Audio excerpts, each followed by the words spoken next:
Hello everyone. Let's discuss the next part of CSAT 2020 video solutions. Right here in part 7 we'll be taking another set of 5 questions. Right, so let's start the discussion. Okay, first question is saying how many pairs of natural numbers are there such that the difference of whose squares is 63. See everyone, the topic is number system. Right. Okay, the question is how many pairs of natural numbers are there such that the difference of whose square is 63. So a square minus b square, like the first natural number is, let's say, a, the second natural number is b.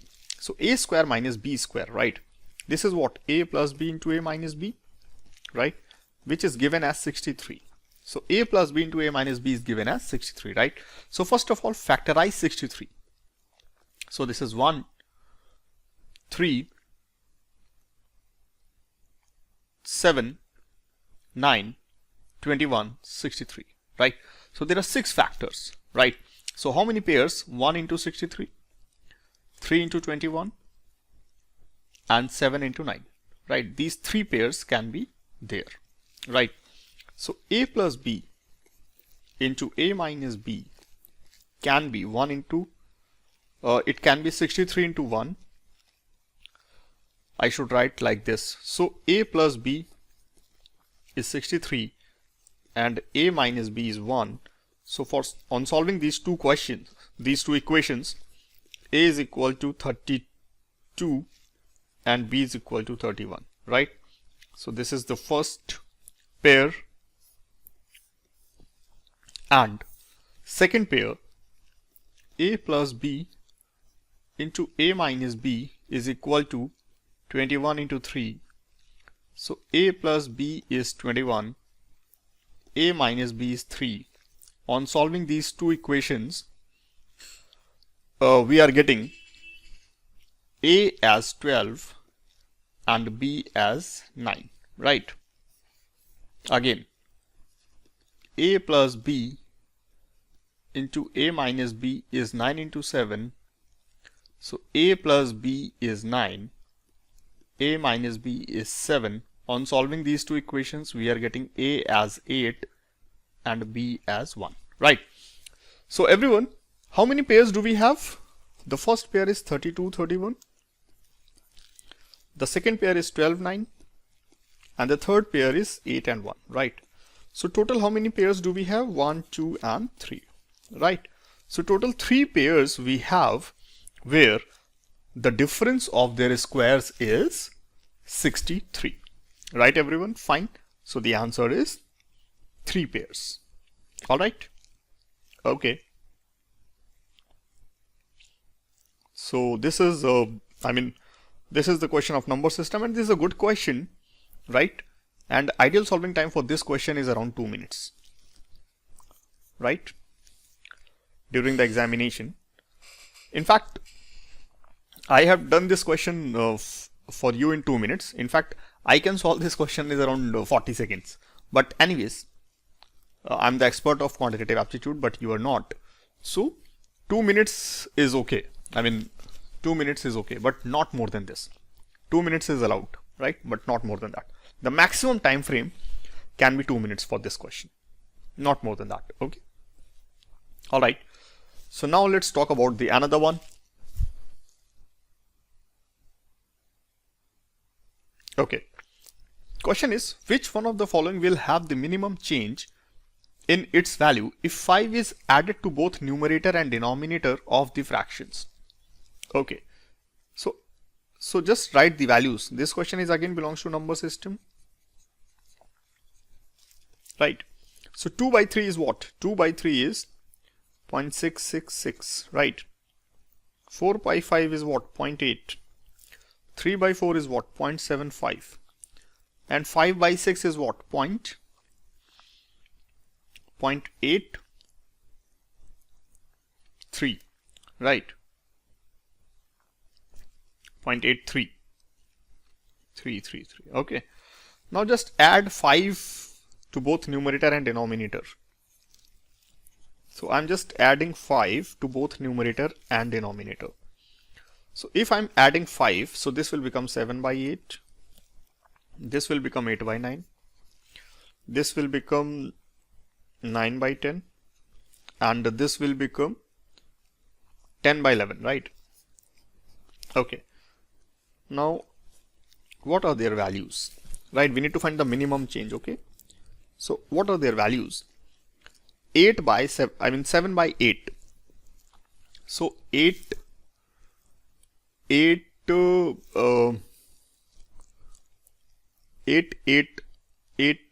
are right. So 0.8 and 0.8, then 6 is there, right? So around 7.87, right? And this is what? This is 0.9. This is what? This is 0.9. 0.909, and this is what? This is 0.8888, right?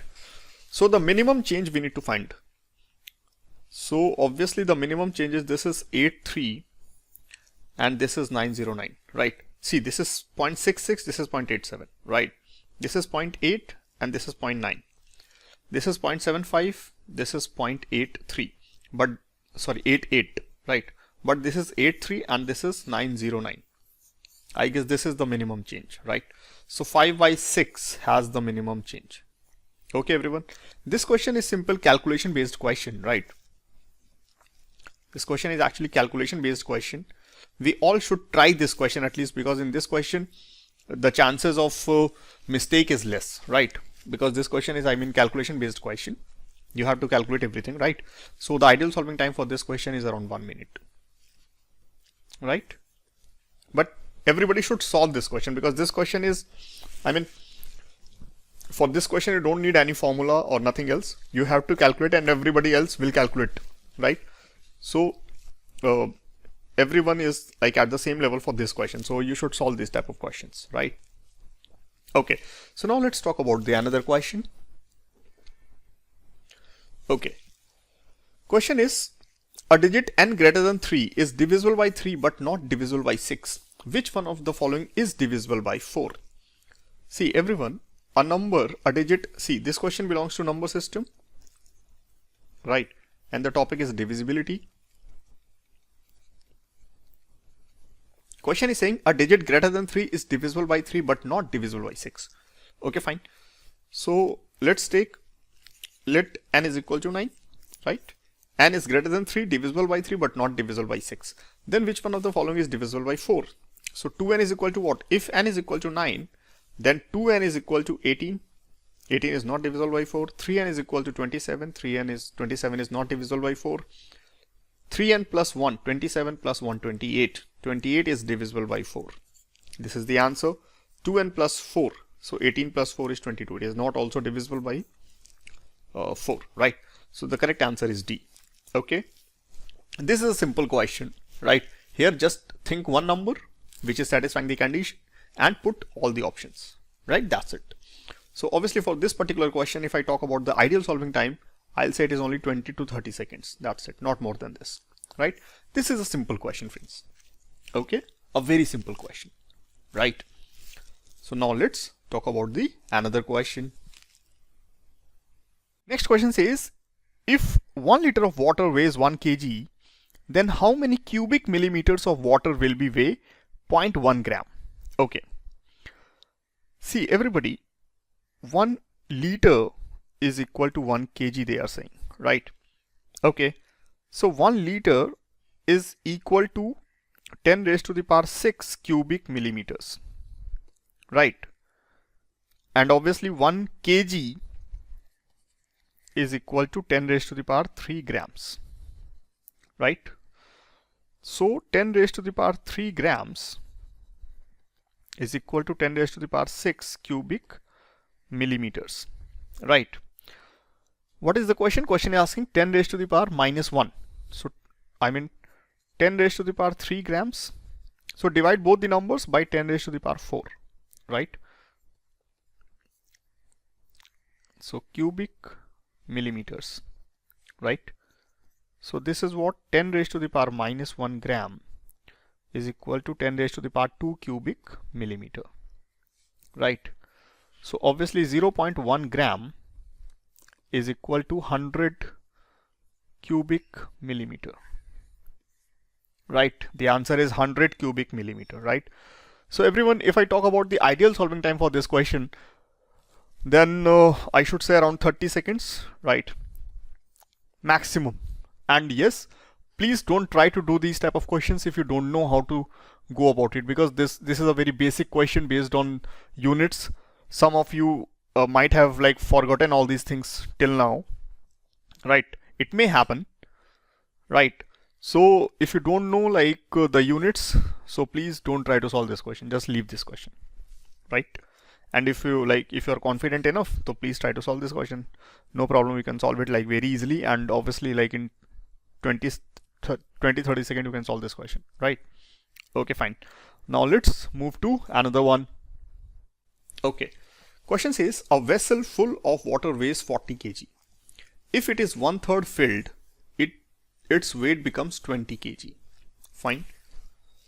What is the weight of the empty vessel? Okay, fine. This question belongs to algebra, I should say. Let's say vessel plus water weighing 40 kg in the first condition. The second condition, vessel plus water by 3 is equal to 20 kg. Second condition, right? Okay, so there are two equations and two unknowns. Fine. So just subtracting second equation from the first equation, right? So W minus W by 3 is 2W by 3 is equal to 20 kg, right? So W is equal to 20 into 3 divided by 2, this is 30 kg, right? So weight of the water is 30 kg, right? So just putting water in equation number 1, right? So water plus vessel is equal to 40 kg.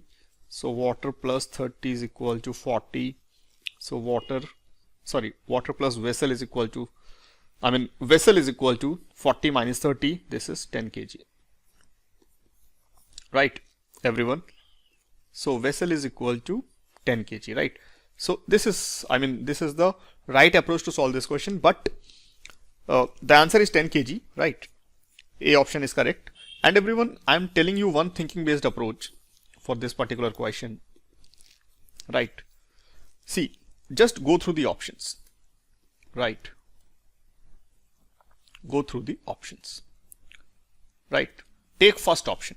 Here 40 kg and 20 kg, right? This is with water, vessel with water, right? And this is also vessel with water, but 1/3 filled, right? So just subtract, like the first option is what? The weight of empty vessel is 30 kg, it is given, right? So subtract 10 and subtract 10, right? So this is, you are getting 30 is to 10, matlab 3 is to 1, 3 is to 1, right? So here you can say the water is like 1/3, huh? Fine. So here the weight of the water is 30 kg, here the weight of the water is 10 kg, right? So water is 1/3, right? Here water is 1/3, right? Which is the condition of the question. Okay, everyone. So this approach can also be taken. So here you can solve this question only in 4 to 5 seconds or 3 to 4 seconds, right? And here you can solve this question is around like 40-50 seconds, right? This is actually smartness. You're thinking, fine, how much analytical you are. Actually, CSAT is, CSAT always wants to check your smartness. UPSC always wants to check your smartness, your presence of mind, your quick thinking, and how much analytical you are, right? That's why CSAT is giving these type of questions, which cannot be, sometimes these questions cannot be categorized under any section, right? So if I talk about the ideal solving time for this question, this is 40 to 50 seconds. And yes, if you're solving this question by thinking, you can solve this question only in 3 to 4 seconds, right? Okay. Now let's talk about the other question. Oh, this section is over. So friends, let's, thanks everyone. Thanks for watching this video. And we'll be discussing the next set of 5 questions in another video. Okay.